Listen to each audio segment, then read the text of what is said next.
All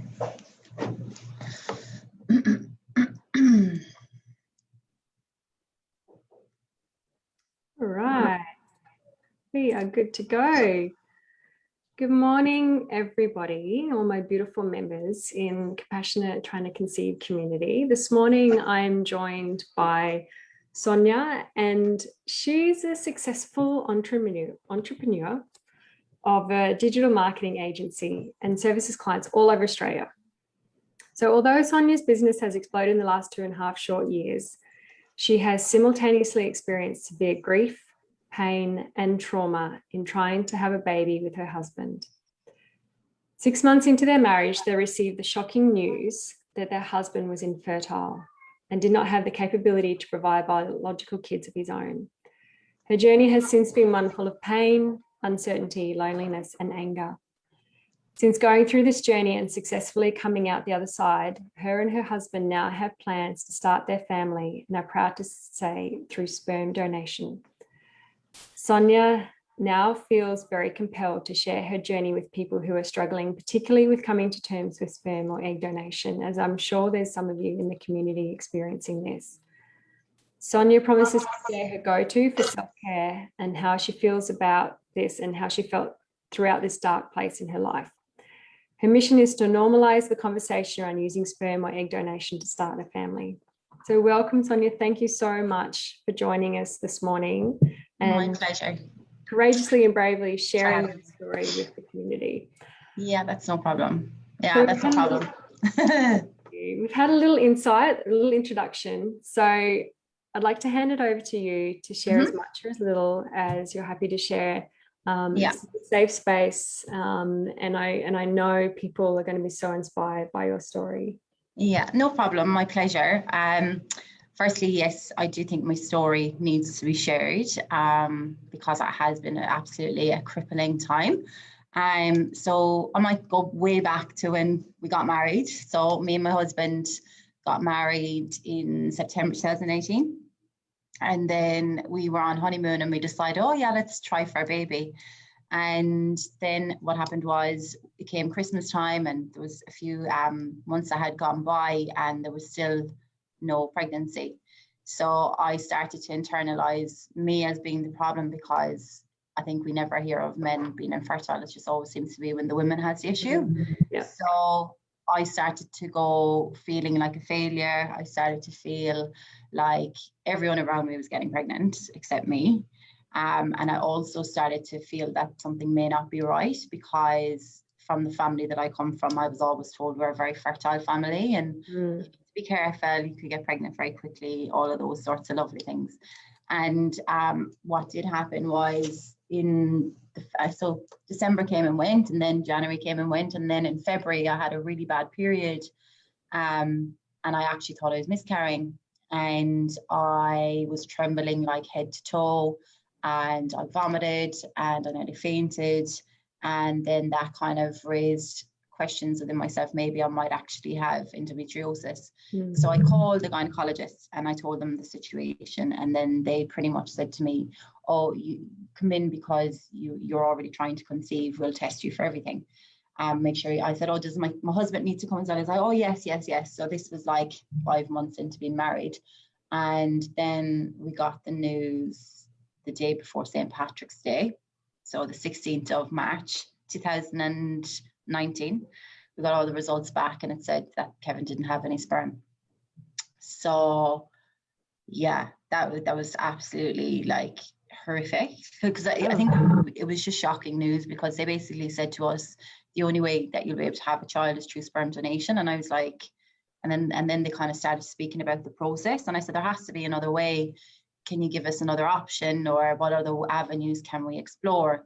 And they very much said, oh no, it's just through sperm donation, and this is how you go about it. You pick from a list of people with their characteristics. And I was like, okay, so do you see pictures of those people?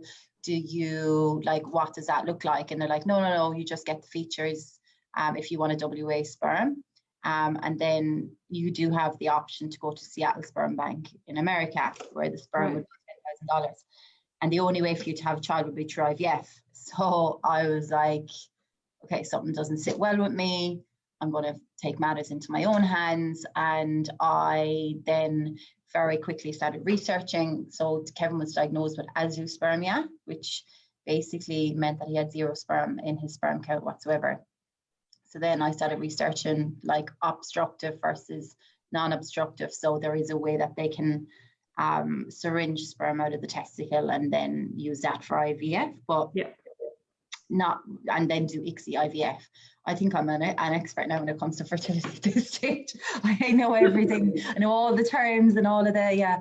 There's a lot of them. There's a lot of abbreviations, a lot of terms to wrap your head around. Loads. So, and then I found like this supplement in America, I think it was in the Amazon or something, and I got that delivered to with the intent of trying to, I suppose, really, like if there was a way to supercharge his testicles to create sperm. So there's obviously an awful lot there of you're doing research and you're trying to fill in all the missing gaps to make sense of it all. Yeah. So I said, okay, so I'm not taking this for an answer. You know, maybe we'll try spiritual healing. Maybe Kevin, maybe it's a block because he is an emotional block because he had went through trauma before. And he had lost a girlfriend through leukemia when he was like 23, 24. Yeah. So I kind of felt, oh, maybe this is my mission to help fix him. So I definitely went into fixation mode of like, okay, kinesiology, Reiki, spiritual healing, and he's totally against all the woo-woo shit. Like he's pragmatic, but he agrees with it to a point. But the spiritual healing and the fortune tellers and the mediums was completely against his beliefs, but he did it anyway, bless him. But yeah, so we got that news in the March and then went straight into research mode and found a surgeon in Hollywood, fertility clinic in Perth, and his name is Dr. Trenton Barrett. Nobody mentioned his name to me before. He's a urologist. So he basically specializes in that area and does procedures of opening up testicles and finding sperm. So anyway, we were booked in to see him in the July, but in the meantime, we were going back to Ireland for Kevin's sister's wedding. And then the week before we flew home, we were told that Kevin's dad was dying, and he would probably pass away straight after the wedding. So yeah, so that was a bit of horrific. He was battling cancer for like 6 years. So we got that news in March. His dad died in the June, and then we went to see this guy, this surgeon in the July when we got home, and we had very high hopes that okay, let's just get to that appointment. And it was actually the 1st of July actually, and he basically took a look and he was just like, oh, his testicles are quite small. So I had been on the phone to him for a while, and he said, oh, there's probably about a 50% chance that we will be able to get you your baby, like biological baby. And then when we met him that day, he said, oh yeah, looking at it now, it's probably 30%. So in the meantime, we obtained all of his records from Ireland, and Kevin was always under the assumption that he had a kick in that area, and that drove his testicle up into his abdomen, because when he was younger, he had to have surgery to bring it back down. Okay. When we got the hospital records said that it actually had never actually descended. So it was an undescended testicle, but there was no fertility mention. This was back in the 80s, so there was never a mention of infertility, or it was never something that was open. And I think anyone that would meet my husband would know, like, he's destined to be a father, like, as in kids just gravitate to him. I was even with my niece and nephew on Sunday, and there was like 4 kids. He didn't have anything to do with the adults. He was there with the kids snorkeling, and like he's just a naturally gifted man when it comes to kids. So where was I going with that?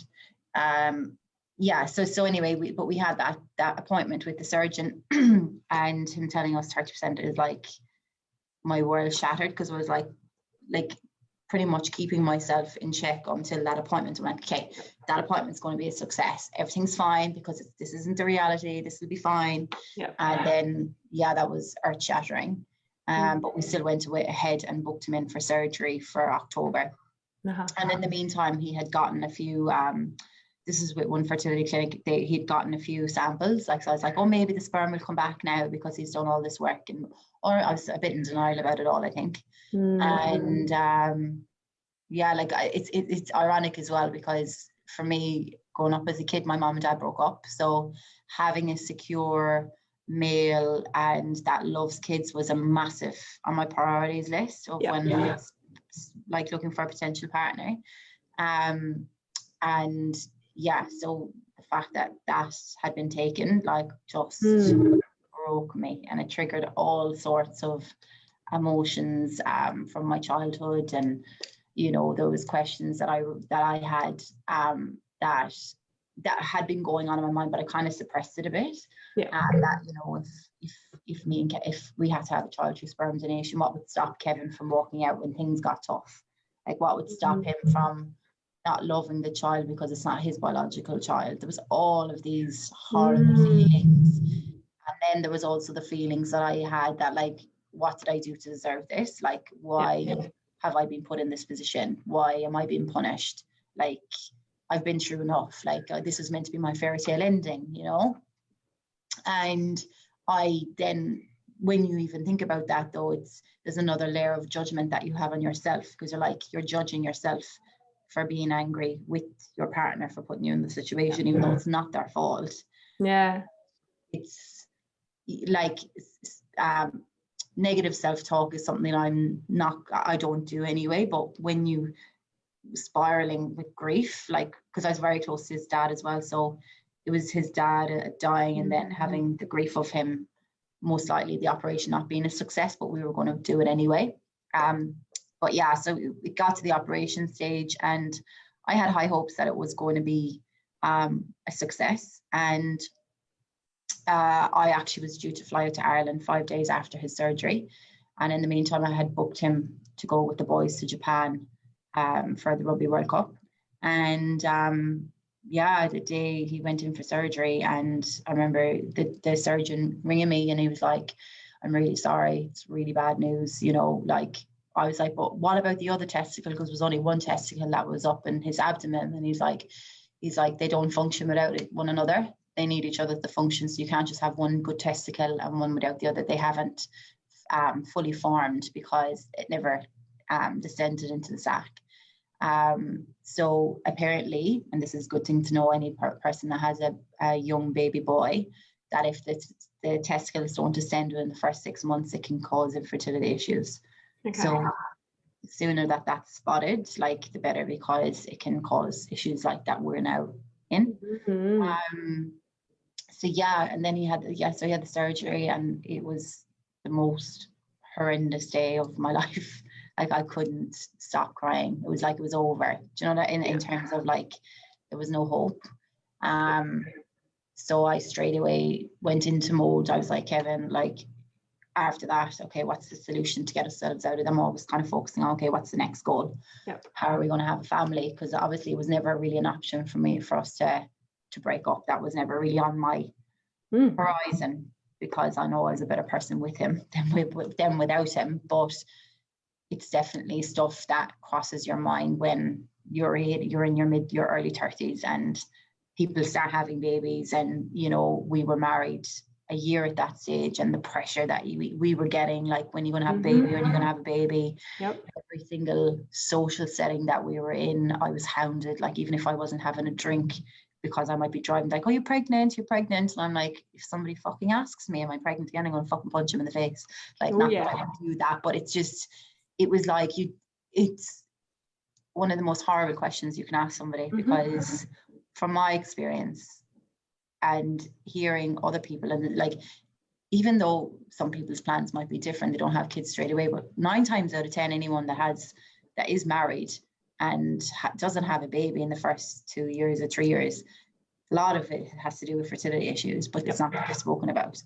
And I think where it was then for us, him having that surgery, I kind of went into mode then after, when that wasn't a success. I was like, okay, so Kevin, I can't have a baby by picking person on paper that I have never met, that I have, like, don't know what they look like. I married you for every reason that you are, and what you stand for and your characteristics and your genes, as well as us creating a family together. I can't have that choice taken away from me. Like, I need to have a say on this other side of the baby. I also need to have a connection with the baby, you know. And for me, picking off like a list of all these different people that I've never met, it's very insensitive, you know, and I can't do that, you know. So he was fully supportive. And so then we looked at getting sperm donor from Seattle Sperm Bank, which gives you more information. And in order to get, you actually had to pay 10,000 Aussie US dollars for the sperm to get that over from America. And then it was a case of, there was this Facebook group called Australian Sperm Donation Australia page on Facebook. And the researcher I am, then I went on that page. It's a lot of like same-sex couples are on there that look for sperm, and or gay people that want to donate sperm. But then there are people like myself that has that story. So we put our post up, and I put the post up actually when I was on my way back from Ireland, and I explained our story, and I had like over 90 people message, 90 men message to say, God, your story is heartbreaking, I really want to help. And then obviously there was some people, some men with not the right intent, but I was very, very easily able to weed out all of that. But yeah, we found our donor through Australian Sperm Donation, and he's based in Brisbane, not Brisbane, Byron Bay. And yeah, so we had a great connection with him. Both Kevin and I met him heaps and heaps of times, and he was over 4 times over to us in WA and got all the necessary paperwork drawn up. And yeah, we also, because I felt that I was pushed into IVF, it was not something that I was prepared to do, because there was nothing really wrong with me.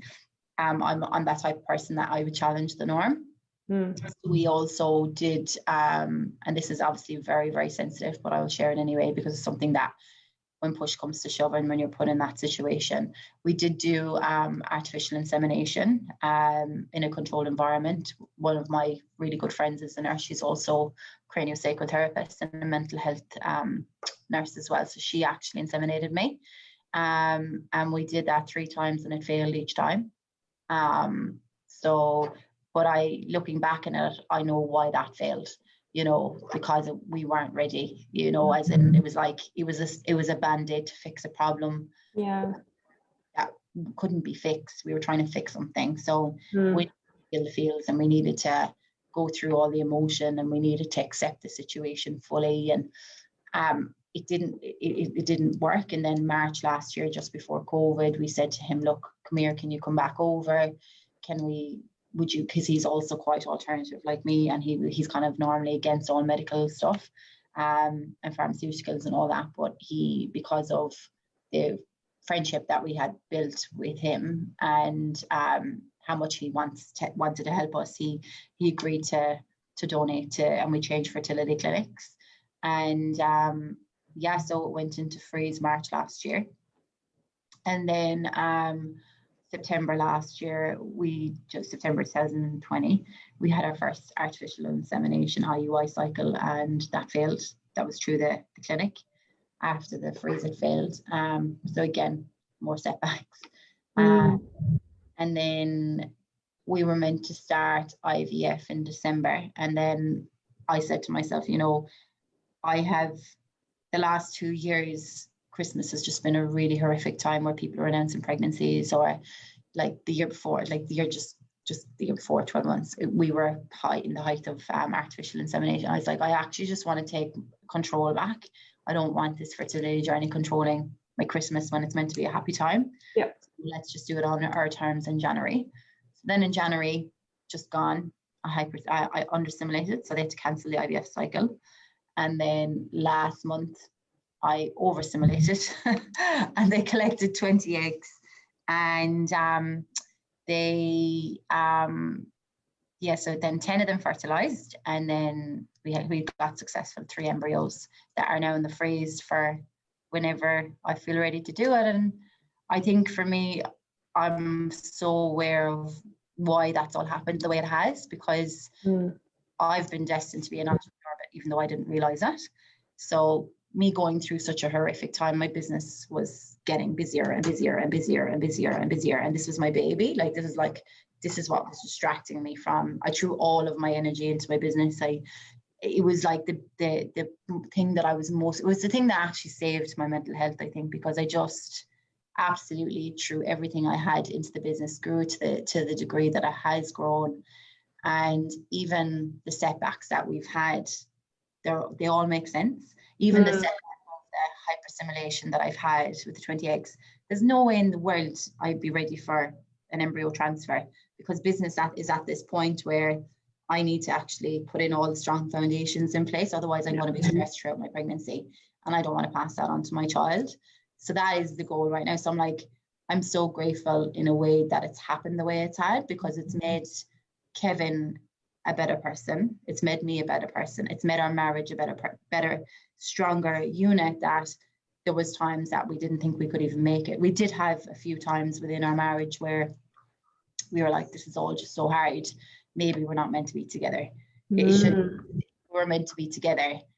Why we keep being thrown curveballs? Maybe we're just not meant to do this, you know. And especially when your partner slips up, it's not just a mistake. It's heightened with, in the back of your mind, yeah, and you also can't give me kids. You know what I mean? This is what's in the back of your mind. So it was it's been a very interesting time, but I can honestly say anyone that's in my situation or a similar situation, I'm a visionary, so I have to see what the big picture looks like. And I didn't, and I had to, the biggest learning that I've had throughout the whole experience is the need to relinquish control. I've been a very much not a controlling person, but I've had to control my environment. I've had to control everything. And this is all fine now because I know what's happening. But it's something that every time I try to control my fertility journey, it backfired and hit me right between the eyes. And it broke my fucking heart. But I definitely have learned massive resilience from it. It definitely has made me work on my patience, because I'm not the most patient of people.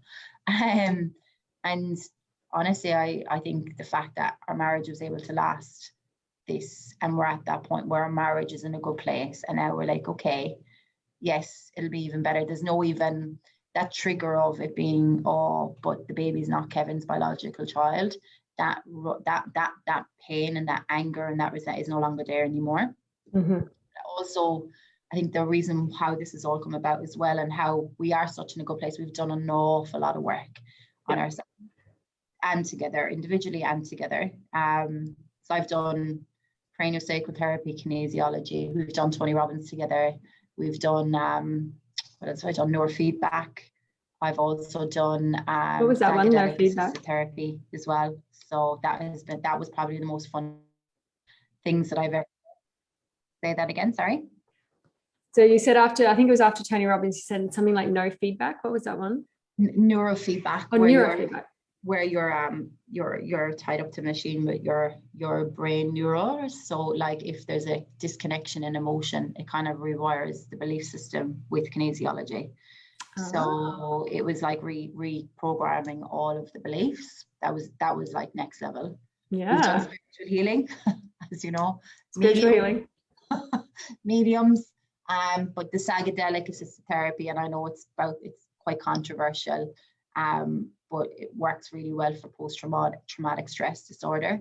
And I did it back in October, because I still had, like, even though I'm like, okay, the fertility journey, yes, I get that, and I get the both positive and negatives of everything, but there was still, I wasn't really feeling it wholeheartedly within my heart.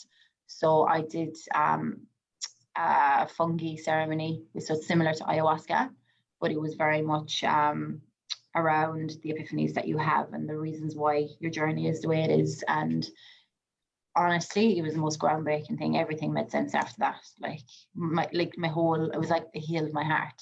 Yeah. And then business just even got busier since I dropped more into my feminine and stopped being the masculine energy that you kind of step into when you're on a fertility journey. In a way, you're like, okay, what do I need to do next? And you know, what other goal do I need to kick? But honestly, like it's been a very expensive journey. We've spent probably about 80,000 trying to have a family. But I know that when we have our baby, whenever the baby decides to come, and whenever I decide to do the embryo, I know that they'll be so loved, and I know that we won't regret anything, and I know that Kevin is going to be a 10 times even better father and more prepared for when that does happen. Yeah. Because he's even stepping into this role now of, like, obviously business has gotten so busy, but when I come home now, he's finished at work he's changed job recently. He's home from work at 2:30. He's the dinner on the table. He has our 2 fur babies walked. He literally is so, like, he's such a family man. He loves being a father to the 2 fur babies. He's just like going through all the motions to show me that I'm going to be very supported, and and it's very beautiful to watch. Amazing. It's been a very, very heartbreaking journey, but a very I've learned so much about myself and our marriage, and we are destined to be together. And it has been very scary at times, and definitely battled with anxiety and bouts of depression because of the level of grief that we had in such a short space of time. It was quite horrific. So even that year in 2019, so we got that news that he was infertile, and then his dad died in the June, and then his granddad died in Ireland in the December, and then just last week my mom was diagnosed with breast cancer again. So but it's just, I think even mom had cancer 14 years ago, but even that moment where it's actually at the very early stages, so it's the best possible scenario in the grand scheme of having breast cancer. Sure. As in, like, I don't know how to explain it, but when you go through so much grief in such a short space of time, you definitely cling on to the positive. So my mom's experience of having a scare of breast cancer it's so small. It's a keyhole surgery. It doesn't even shake me as much as probably what it would have 2.5 years ago, 3 years ago, when we didn't have all of this on our plate, you know? Yeah, that resilience that you've built up is really obvious now, isn't it? Like, 100%. So it's so fascinating hearing your story. The similar elements that I hear from my story and from other people's stories along the way. You know, you're very obviously a high achiever. And you don't become a high achiever without taking control of things. And when I started my journey, you know, I was just turned 30. My husband and I were like, yep, we'll be right. We'll start, you know, we'll fall pregnant straight away kind of thing. As soon as we're ready to start. I had been diagnosed with endometriosis years prior, but it wasn't really active anymore. It had settled down.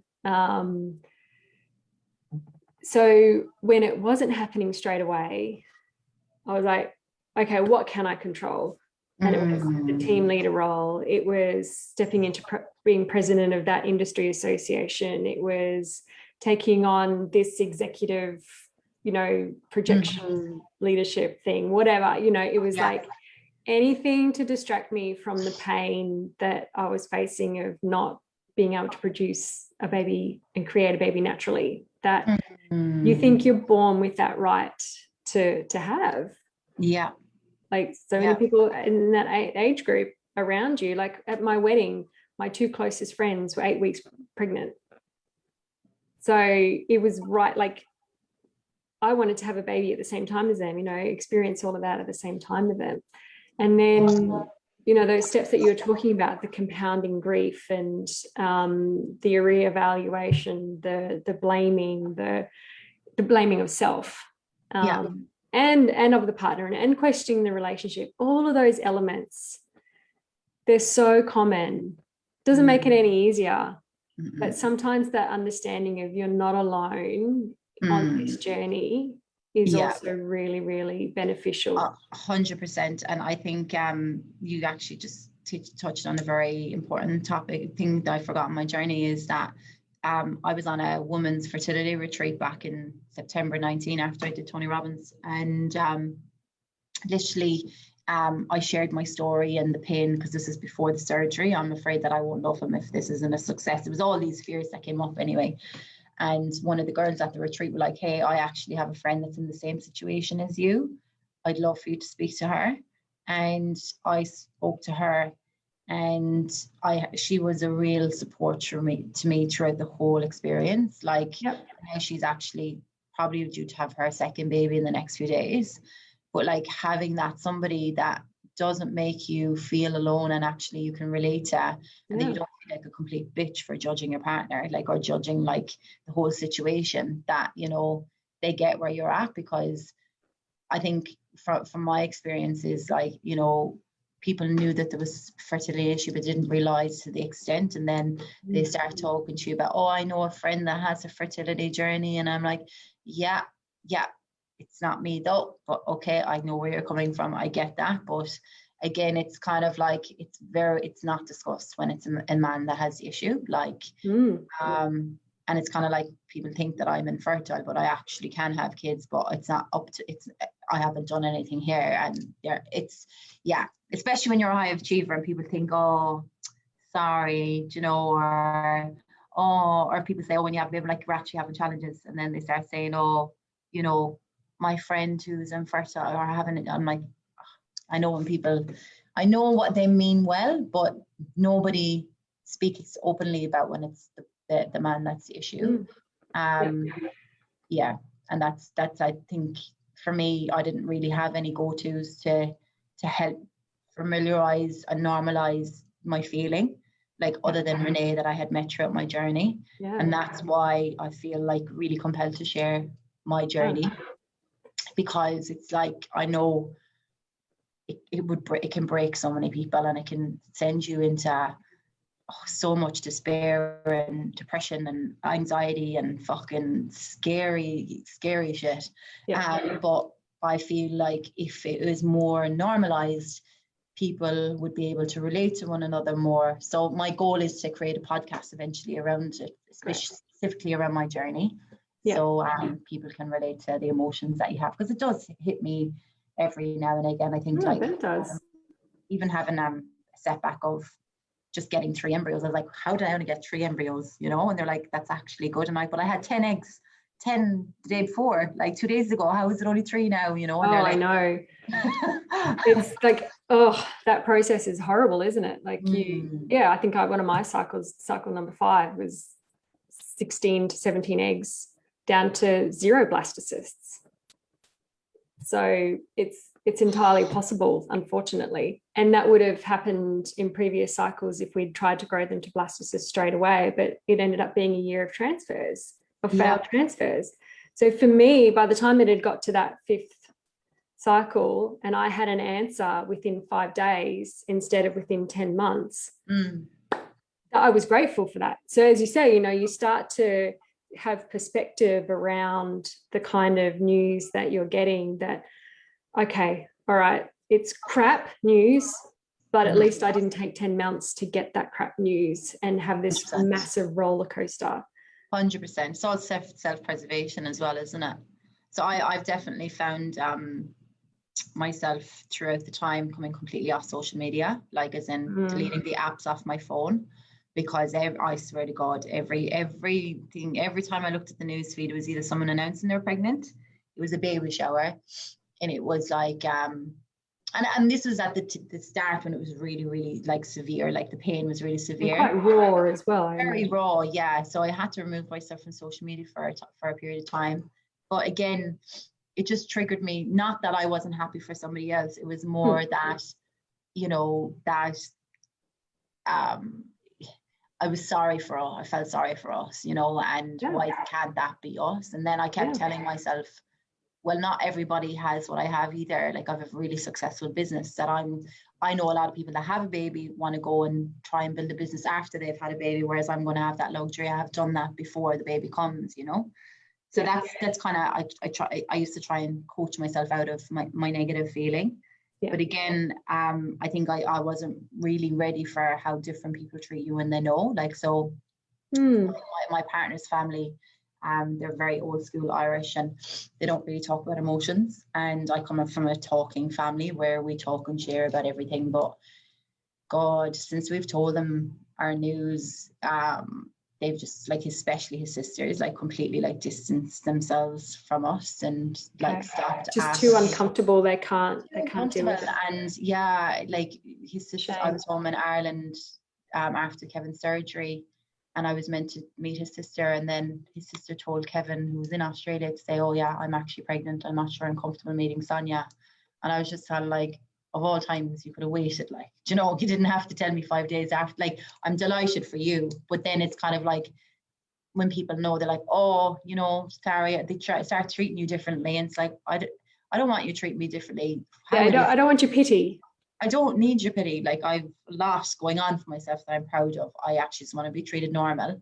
Like, even when like my friends know now, and then there's people that like, are you okay? I'm like, honestly, I'm not triggered by it at all anymore. I think it's, you're happy for them, but you're sad for you. But again, I am so far like on my path, and I totally understand why it's happened the way it's happened, that I don't even feel when people say, oh, I'm sorry. I'm like, there's nothing to be sorry for at all. Like, you know, it's kind of like, I think I found a post one time on one of the groups, and it was like, I don't want people looking down on me, I'm feeling pity, but it's more, the only way to describe it, it's like you lose a partner like that you love through tragedy, say if they died in a car crash, or you lose your dad suddenly, or you lose your mom suddenly, and then you see people all around you with their creating memories with their fathers, creating memories with their partners, creating memories with their moms, or mother-daughter bonds, all that it triggers the pain. Your delight, it's not about them, it's more about how what triggers on for you, meaning that you'd never treat somebody that had lost a friend any different. Do you know what I'm trying to say? Like, you're treating them as if it's I also did feel like I was very much a burden on people. Like, when I was quite vulnerable, this is something that springs to mind, I have lost a lot of friends throughout the process, actually.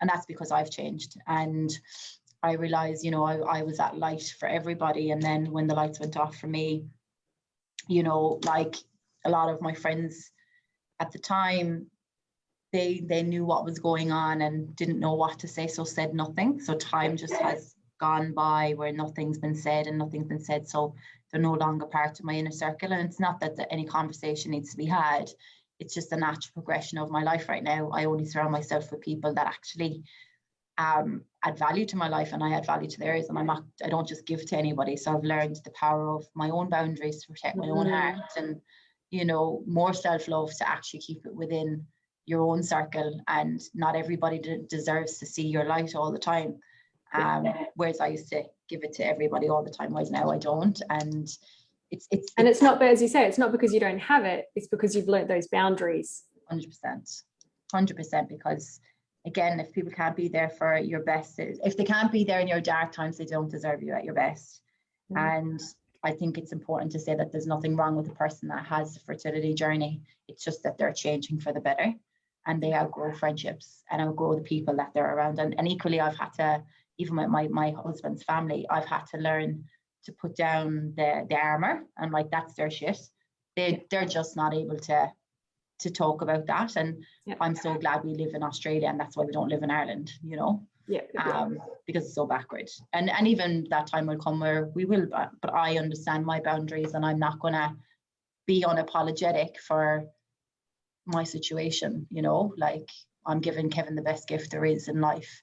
We both have made this decision, so yeah, it's not about anybody else but you and your partner, you know. I know I don't want to take up too much more time, but a really quick question that probably isn't an easy answer, and I'm kind of asking it and hoping you might be able to share on your husband's behalf. But how was that process for him to go from making a call to being okay with the child not being biologically his? So he went straight in. So when the day that we were told that he couldn't have kids, he was like, okay, I'm fine with it. He went straight into that. And I'm kind of like, he's not fine with it. He can't be fine with it. Like, he's only saying that he went into depression. He definitely battled with depression. And then obviously his dad dying as well, he went into depression. But he definitely, his fear was that he's afraid that he won't have a connection with the child. And we both done a relationships and youth seminar back in September. And that was one of his fears, that he vocalized in front of everyone, which is a lot to do with his acceptance around that's how he's feeling. And yeah, I think him processing, he needed time. And even if we did fall pregnant when we done the artificial insemination, I think there's a whole other emotion now, because there's no donor that we don't see on a regular basis. If they haven't seen recently, he's completely at the other side of the country. The paperwork's all done by like the law, and he's like, I actually need to share this, such beautiful thing. So the day that we had the egg collection was a Wednesday, and the next day he went to the pub with the boys, and I had just gotten the recordings to watch how the embryos were growing, and I sent him a screenshot of all the embryos, or all the eggs fertilizing, and he came home from he just messaged me. He's like, oh my God, that's after creating a whole wave of emotion for me. And he came home from the pub, and he was like, I don't see Kevin drunk many times, but he was well on it. And he burst into tears, and he's like, these are happy tears.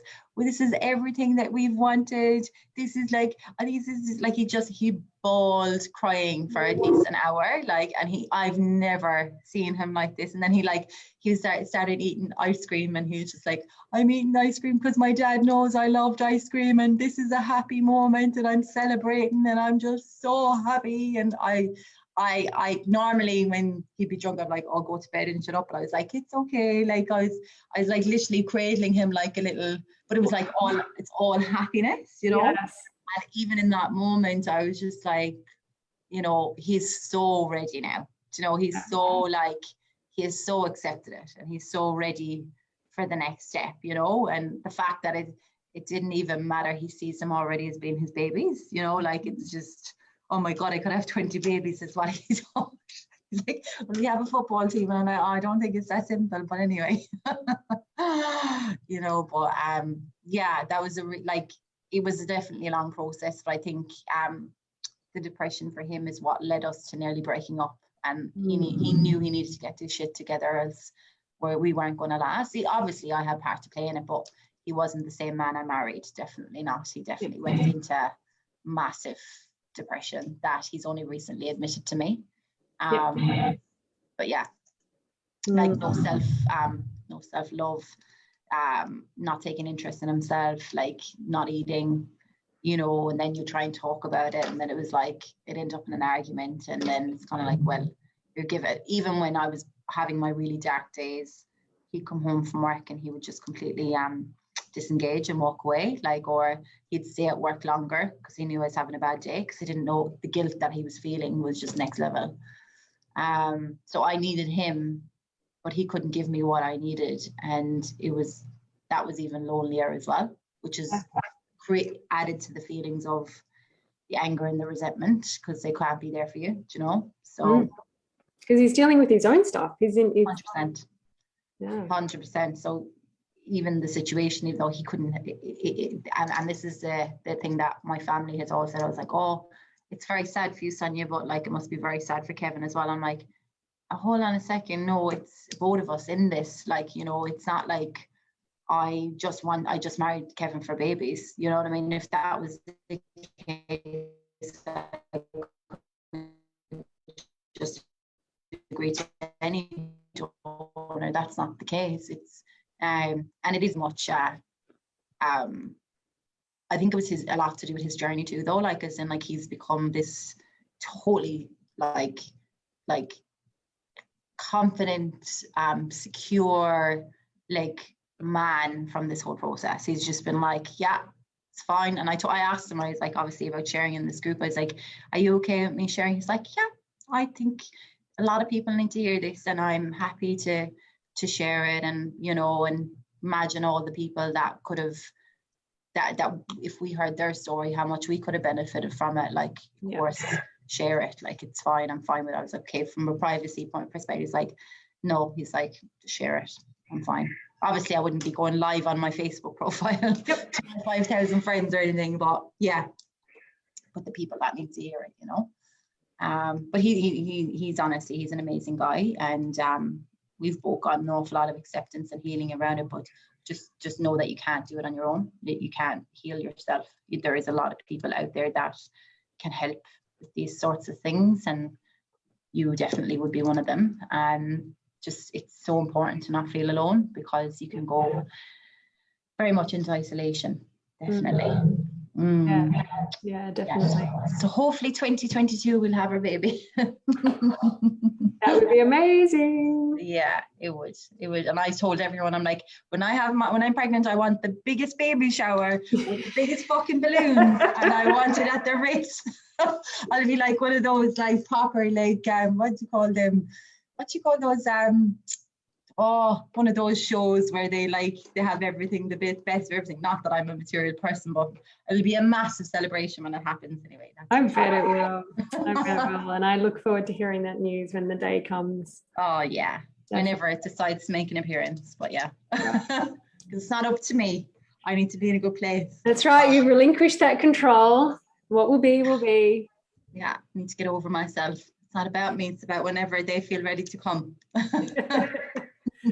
I've absolutely loved hearing your story. Thank you so much, Sonja. And I know that there will be many people in the community that will get so much from hearing just the progress that you've made from, that first moment where you got that news to where you're at mentally, emotionally, spiritually now.